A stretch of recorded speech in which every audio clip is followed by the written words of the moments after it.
ఎంజీరావు గారు, యూరోప్లో నాటో మాదిరిగా 57 ముస్లిం దేశాలు కలిపి ఒక సైనిక కూటమిగా ఏర్పడబోతూ ఉన్నట్టుగా సమాచారం. దీనికి ముస్లిం దేశాల్లో ఏకైక అణ్వస్త్ర దేశం పాకిస్తాన్ నేతృత్వం వహిస్తున్నట్టు తెలుస్తోంది. సో ఇజ్రాయెల్కి వ్యతిరేకంగా అని చెప్తున్నా కూడా ఖచ్చితంగా పాక్ ఉంటుంది కాబట్టి, నేతృత్వం వహిస్తుంది కాబట్టి దాని ప్రభావం భారత్ మీద కూడా తీవ్రంగా ఉండే అవకాశం స్పష్టంగా కనిపిస్తోంది. ఆ ప్రమాదం స్పష్టంగా కనిపిస్తోంది. మరి ఎలా ఎదుర్కోవాలి ఈ కూటమిని? ఎస్ అండి, ఇప్పుడు ఇజ్రాయిల్ అక్టోబర్ 7, 2023 నుండి ఇజ్రాయిల్ సుమారు 6 ముస్లిం దేశాల మీద అటాక్ చేసింది ఇప్పటివరకు. అందులో ఇరాన్ ఉంది, అక్కడ లెబనాన్ ఉంది, అదేవిధంగా ఇక్కడ ఖతార్, రీసెంట్గా ఖతారు, అక్కడ అదేవిధంగా ఈజిప్ట్, ఇలా 6 దేశాలను ఇప్పుడు అటాక్ చేసింది. పాలస్తీనా అస్తిత్వం లేకుండా ట్రై చేస్తుంది. ఇప్పటివరకు ఒక 60 నుంచి 70 వేల మంది పాలస్తీనులు చనిపోయారు. ఇప్పుడు ఖతార్ మీద అటాక్ చేయడంతో వెంటనే అక్కడ సౌదీ అరేబియా కూడా సెక్యూరిటీ ప్రాబ్లంలో పడింది. అంటే అరబ్ లీగ్ అంటారు. అంతకుముందు ఇరాన్ అనేది సున్నీ లీగ్, అది సున్నీ దేశం మీద అటాక్ చేశారు. అప్పుడు ఒక అసంతృప్తి ఇజ్రాయెల్ మీద ఫామ్ అయింది. ఇప్పుడు షియా అంటే సున్నీ నేషన్ మీద కూడా అటాక్ చేసి ఖతార్ మీద చేసిన తర్వాత ఇటు సున్నీ షియాలు ఏకమైపోయారు. అంటే సున్నీ నేషన్ సౌదీ అరేబియా దగ్గర ఉన్న దేశాలను ఏమంటారంటే అరబ్ లీగ్ అంటారు, 7 దేశాల కూటమి. ఇప్పుడు ఆర్గనైజేషన్ ఆఫ్ ఇస్లామిక్ కంట్రీస్ అనే ఒక గ్రూపులో 57 దేశాలు ఉంటాయి. అందులో బంగ్లాదేశ్ ఉంటుంది, పాకిస్తాన్ ఉంటుంది, మలేషియా ఉంటుంది, ఇండోనేషియా ఉంటుంది, అదేవిధంగా వెస్ట్ ఏషియాలో ఉన్న అన్ని దేశాలు ఉంటాయండి. సుమారు 57 దేశాల కూటమి, అందులోనే అరబ్ లీగ్ ఉంటుంది. ఇప్పుడు 57 దేశాలు కలిపి, అంటే అరబ్ లీగు అదేవిధంగా ఆర్గనైజేషన్ ఆఫ్ ఇస్లామిక్ కంట్రీస్ కలిపి నిన్న ఒక సమావేశం పెట్టుకున్నాయి. అదేంటి, ఇజ్రాయెల్కి వ్యతిరేకంగా తమ రక్షించుకోవడానికి వాళ్ళు ఏంటంటే ఒక సెక్యూరిటీ డీల్ కుదుర్చుకుంటున్నారు, సైనిక ఒప్పందం.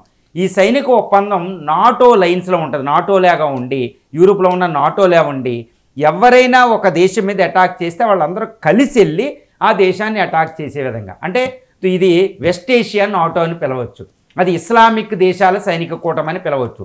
దీనికోసం పాకిస్తాన్ ఎక్కువ పట్టుబడుతుందంట. ఎందుకంటే మొత్తం 57 దేశాల ఇస్లామిక్ కంట్రీస్లో అణుబాంబు అనేది పాకిస్తాన్ దగ్గరే ఉంది. కాబట్టి పాకిస్తాన్ చాలా కీలక పాత్ర పోషించాల్సిన అవసరం ఇప్పుడు ముస్లిం వరల్డ్లో ఉంది. కాబట్టి పాకిస్తాన్కి చాలా వాయిస్ ఎక్కువ ఉంది. 160 అణ్వస్త్రాలు ఉంది. కాబట్టి పాకిస్తాన్ కూడా ఇది పట్టుబడుతుంది. యాక్చువల్గా ముస్లిం వరల్డ్ టార్గెట్ అంతా ఇజ్రాయెల్ని నిరోధించడం. ఎందుకంటే 1948లో ఇజ్రాయెల్ ఫామ్ అయిన తర్వాత ఇప్పటివరకు సుమారు 6 యుద్ధాలు జరిగినాయండి. 1948 యుద్ధం, 1967లో 6 రోజుల యుద్ధంలో కూడా ఇజ్రాయెల్ని ఎదిరించే శక్తి ఇస్లామిక్ వరల్డ్లో లేదు. ఏ దేశానికి ఆ శక్తి లేదు. అన్ని దేశాలు కలిసినప్పటికీ ఇజ్రాయెల్ని ఓడించడం ఇంకా సందేహమే.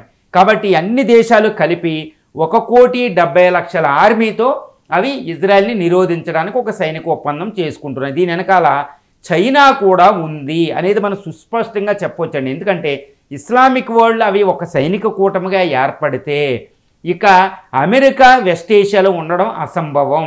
ఎస్పెషల్లీ ఇజ్రాయెల్ ఫ్రెండ్గా అసలు అమెరికా అక్కడ ఉండలేదు. కాబట్టి చైనా యొక్క అక్కడ స్పీర్ ఆఫ్ ఇన్ఫ్లుయెన్స్ వెస్ట్ ఏషియాలో పెరిగిపోతుంది. కాబట్టి చైనా ఈ సైనిక ఒప్పందం చేసుకోవడం వెనకాలుంది. ఇటు పాకిస్తాన్ కూడా అత్యవసరం.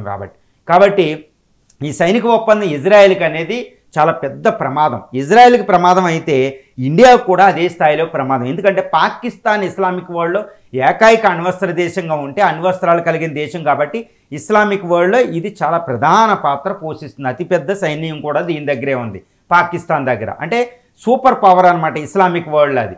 కాబట్టి పాకిస్తాన్ అక్కడ ఉంటే అది ఎప్పుడూ కూడా యాంటీ ఇండియా కార్యకలాపాలు చేస్తుంది తీవ్రవాదం వల్ల. ఎందుకంటే ఇస్లామిక్ వరల్డ్లో అది కీలక పాత్ర వస్తుంది. ఇప్పటికే ఆర్గనైజేషన్ ఆఫ్ ఇస్లామిక్ కంట్రీస్లో పొలిటికల్లీ అది ఇన్ఫ్లుయెన్స్ చేయడానికి ట్రై చేస్తూ ఉంటుంది ఎప్పుడు, కానీ మనం ఆపుతాం. కానీ ఇప్పుడు సైనిక పరంగా కూడా సైనిక ఒప్పందం కుదిరితే పాకిస్తాన్ ఆపడం అనేది మన వల్ల కాని పరిస్థితి అయిపోతుందన్నమాట. అప్పుడు ఇజ్రాయెల్ మనం కలిసిన ఆ ముస్లిం వరల్డ్లో మనం శత్రువుగా ఉంటాం. ఇప్పుడు వరకు ఏంటంటే ఇస్లామిక్ వరల్డ్లో మనం చాలా కీలక పాత్ర పోషిస్తున్నాం అన్ని విషయాల్లో. ఎందుకంటే పాలస్తీనాకు ఫస్ట్ నుంచి సపోర్ట్ చేసింది నెహ్రూ గవర్నమెంట్ నుండి ఇప్పుడు మోడీ గవర్నమెంట్ వరకే మనం సపోర్ట్ చేస్తాం. కానీ ఇస్లామిక్ వరల్డ్తో అద్భుతమైన సంబంధాలు ఉన్నాయి. అందులో యుఏఈతో మనకి వ్యూహాత్మక సంబంధాలు ఉన్నాయి, ఒమన్తో వ్యూహాత్మకమైన సంబంధాలు ఉన్నాయి, సౌదీ అరేబియాతో వ్యూహాత్మక సంబంధాలు ఉన్నాయి, ఇరాన్తో వ్యూహాత్మక సంబంధాలు ఉన్నాయి, ఖతార్తో కూడా మనకు ఉన్నాయి. కాబట్టి ఇస్లామిక్ వరల్డ్ అనేది దాంతో అద్భుతమైన సంబంధాలు ఉన్నాయి. ఇప్పుడు సైనిక కూటమికి ఏర్పడితే పాకిస్తాన్ హవా పెరగడం వల్ల ఇండియాతో సంబంధాలు దెబ్బతింటాయి. ఎందుకంటే పాకిస్తాన్ ఎప్పుడు యాంటీ ఇండియా కార్యకలాపాలు నిమగ్నం అవుద్ది కాబట్టి అక్కడ సైనిక అలయన్స్ కుదిరితే అది ఇండియా సెక్యూరిటీ ఎస్టాబ్లిష్మెంట్ మీద చాలా తీవ్రమైన ప్రమాదం కలిగిద్ది. ఎందుకంటే అది ఎక్స్టెండెడ్ నైబర్హుడ్ అంటాం. మన ఇరుగు పొరుగు కాస్త అవతల ఉందన్నమాట. అరేబియా సముద్రం, ఈ రెడ్ సీ అనేది ఇండియన్ ఓషన్లో. అక్కడ చైనా ప్రాబల్యం కూడా పెరుగుతుందండి. అమెరికా ప్రాబల్యం తగ్గిద్ది, ఇజ్రాయెల్ ప్రాబల్యం కూడా ఇస్లామిక్ వరల్డ్ మీద తగ్గిద్ది. మరి ఇండియాకు వచ్చే ప్రమాదం ఏంటంటే సెక్యూరిటీ పరంగా ఛాలెంజెస్ ఉంటాయి, ఇస్లామిక్ టెర్రరిజం పరంగా ఛాలెంజెస్ ఉంటాయి. రెండు, మన ఇండియన్స్ ఎక్కువ మంది ఇస్లామిక్ వరల్డ్లో ఉంటారు, వాళ్ళ ప్రమాదంలో పడుతుంది. ఎక్కువ ఫారిన్ ఎక్స్చేంజ్ రిజర్వ్స్, రెమిటెన్సెస్ వస్తాయి. ఆయిల్ సెక్యూరిటీ ప్రమాదంలో పడుతుంది పాకిస్తాన్ సెక్యూరిటీ అక్కడ ఉంటే. ఇక పాకిస్తాన్ మీద ఇండియా అటాక్ చేస్తే ఆ సైనిక ఒప్పందం ప్రకారం పాకిస్తాన్కి సపోర్ట్గా 57 ఇస్లామిక్ దేశాలు వస్తాయి. ఇది అత్యంత ప్రమాదం అండి. కాబట్టి ఇది చాలా బిగ్గెస్ట్ షాక్ అని చెప్పవచ్చు. మరి ఇండియా ఎలా ఆపాలి దాన్ని అంటే వాళ్ళ మధ్యన డివైడ్ అండ్ రూల్ అనేది తప్పితే వేరేది లేదు. ఎందుకంటే ఇండియాకి వ్యూహాత్మకమైన సంబంధాలు ఉన్నాయి ఇస్లామిక్ వరల్డ్తో. కాబట్టి ఇస్లామిక్ వరల్డ్ ఆ దేశాలతో మనం చాలా మంచి ఇంకా సంబంధాలు మెరుగు చేసుకుంటూ పాకిస్తాన్ హవా అక్కడ ఉండేటట్టు మనం చూడకూడదు. అది ఒక్కటే మనకి చాలా ఇంపార్టెంట్. ఎస్పెషల్లీ ఇరాన్కి అది ప్రమాదం కాబట్టి ఇరాన్ మనకు సపోర్ట్ చేస్తుంది. అదేవిధంగా కొన్ని ఇస్లామిక్ వరల్డ్ మనకు సపోర్ట్ చేస్తాయి. కాబట్టి ఆ దేశాలతో సంబంధం అనేది అత్యవసరం. రెండు, ఇజ్రాయెల్తో కూడా మన సత్సంబంధాలు చాలా ఉపయోగపడతాయి, అమెరికా ఇజ్రాయెల్తో. కాబట్టి ఇజ్రాయెల్, అమెరికా, ఇండియాలు కలిసి దీన్ని ఈ ఒప్పందం జరగకుండా ఆపే విధంగా మనం ముందే ట్రై చేయాలి. ఏ విధంగా ట్రై చేయొచ్చు అంటే ఇస్లామిక్ వరల్డ్లో ఇజ్రాయెల్ వాళ్ళ ప్రమాదం కాబట్టి ఇప్పుడు పాలస్తీనా యుద్ధం వెంటనే ఆగేటట్టు మనం చేయగలిగితే అమెరికా సహాయంతో ఇప్పుడు ఈ దేశాలు సైనిక కూటమిగా ఏర్పడడానికి వెళ్ళవు.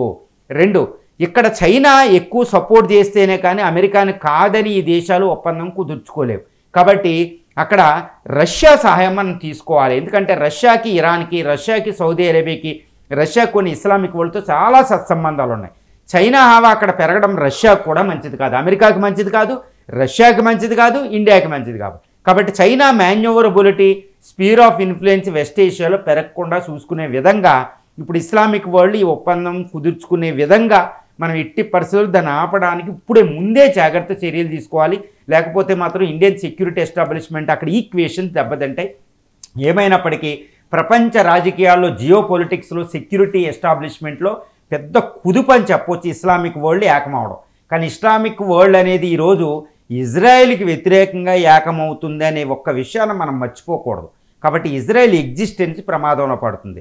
అందుకే కొంతమంది క్రిటిసైజ్ చేస్తూ ఉంటారు, మోడీ గవర్నమెంటు ఇజ్రాయెల్తో ఒక పరిధి మించి ఫ్రెండ్షిప్ చేయడం కూడా ప్రమాదమే అని చెప్తూ ఉంటారు ఈ విషయంలో. ఎందుకంటే అంతవరకే ఇప్పటివరకు ఇటు ఇజ్రాయెల్తోనూ ఇటు పాలస్తీనాతో చాలా సమభావంగా అద్భుతమైన సంబంధాలు మనం మెయింటైన్ చేశాం. కాబట్టి ఈ ఇస్లామిక్ వరల్డ్ ఎప్పుడు ఇండియాను అనుమానంగా చూడలేదండి.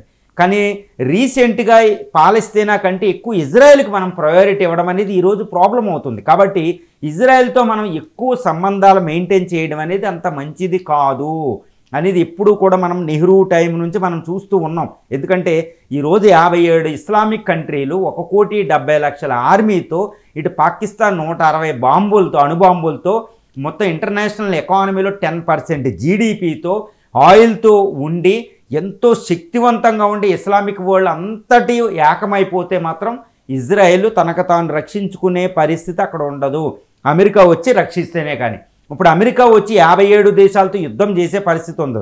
ఎందుకంటే అక్కడ చైనా వస్తుంది, థర్డ్ వరల్డ్ వారికి అక్కడ కూటమి అవుతుంది. ఇలాంటి పరిస్థితుల్లో మనం ఇజ్రాయెల్తో ఎక్కువ సంబంధాలు పెట్టుకోవడం కంటే ఇటు ఇజ్రాయెల్తోని ఇస్లామిక్ వరల్డ్తో కూడా ఈక్వల్ పార్ట్నర్షిప్ మెయింటైన్ చేయడం అనే దాంట్లో మనం ఈరోజు చేంజ్ చేయవలసిన అవసరం ఉంది. కాబట్టి మనకి సెక్యూరిటీ 1947 నుంచి ఉన్న దౌత్య విధానంలో మార్పు అవసరం అవుద్ది. అంటే ఇస్లామిక్ వరల్డ్తో కూడా చాలా సత్సంబంధాలు అవసరం. ఎందుకంటే ఇది ఎందుకు అంటున్నానంటే అక్కడ ఆయిల్ మనకి 40% ఆయిల్ మనకి ఇస్లామిక్ వరల్డ్ నుంచి వస్తుంది. ఎనర్జీ సెక్యూరిటీకి ఇంపార్టెంట్. అక్కడ ఇండియన్స్ ఎక్కువ రెమిటెన్సెస్ వస్తాయి, అది మనకి ఇంపార్టెంట్. ఎక్స్టెండెడ్ నైబర్హుడ్, అక్కడ పాకిస్తాన్కి సింగిల్గా హోల్డ్ మనం ఎందుకు ఇవ్వాలి? ఎందుకంటే ఇస్లామిక్ వరల్డ్తో మనకి సివిలైజేషన్ రిలేషన్షిప్ ఉన్నాయి. మన ఇండియాలో కూడా 20% ముస్లిం పాపులేషన్ ఉంది. కాబట్టి మనం కాదు అని ఆ దేశాలు ఏవి మనల్ని పక్కన పెట్టడానికి వీలు ఉండదు. కాబట్టి మనం శత్రువుగా కంటే మిత్రువుగా ఉండడానికే మనకి ఎక్కువ అవకాశం ఉంది పాకిస్తాన్ కంటే. అంటే మనం దౌత్య విధానంలో చాలా యాక్టివేట్ అవ్వాలి సూపర్ పవర్స్తో కలిపి అనేది ఇక్కడ మనకి చాలా ప్రబోధం. ఎట్టి పరిస్థితుల్లో ఈ సైనిక కూటమి ఇస్లామిక్ వరల్డ్లో ఏర్పడిందంటే ఇండియా సెక్యూరిటీలో, ఇండియా దౌత్య విధానంలో చాలా మార్పులు తీసుకురావాల్సిన అవసరం అక్కడ నెక్కు చెప్తుంది. ఏమైనప్పటికీ ఇజ్రాయెల్ అనేది ఈరోజు ఇస్లామిక్ వరల్డ్లో చేసింది ఎంతటి డిస్టర్బెన్స్ క్రియేట్ చేస్తుందంటే, నెతన్యాహు తన పదవి కోసం ఎంతవరకైనా తెగిస్తున్నారనేది మనం కూడా చెప్తుంది. కాబట్టి యునైటెడ్ స్టేట్స్ ఆఫ్ అమెరికా, అదేవిధంగా ఇంకా మిగిలిన యూరోపియన్ దేశాలు ఇజ్రాయెల్ కట్టడికి ట్రై చేస్తున్నాయి. కాబట్టి ఇండియా కూడా ఇజ్రాయెల్ నువ్వు ఇంకా ఆగు, హమాస్ యుద్ధాన్ని ఆపు అంటే ఇస్లామిక్ వరల్డ్ ఏకమయ్యే పరిస్థితి అక్కడ ఉండదు. ఎందుకంటే ఇజ్రాయెల్ అనేది యుద్ధాన్ని ఆపితే మాత్రం అక్కడ ఇస్లామిక్ వరల్డ్ ఏకం అవ్వదు. అది చాలా మనకి ఇంపార్టెంట్ అని మనం చెప్పుకోవచ్చు.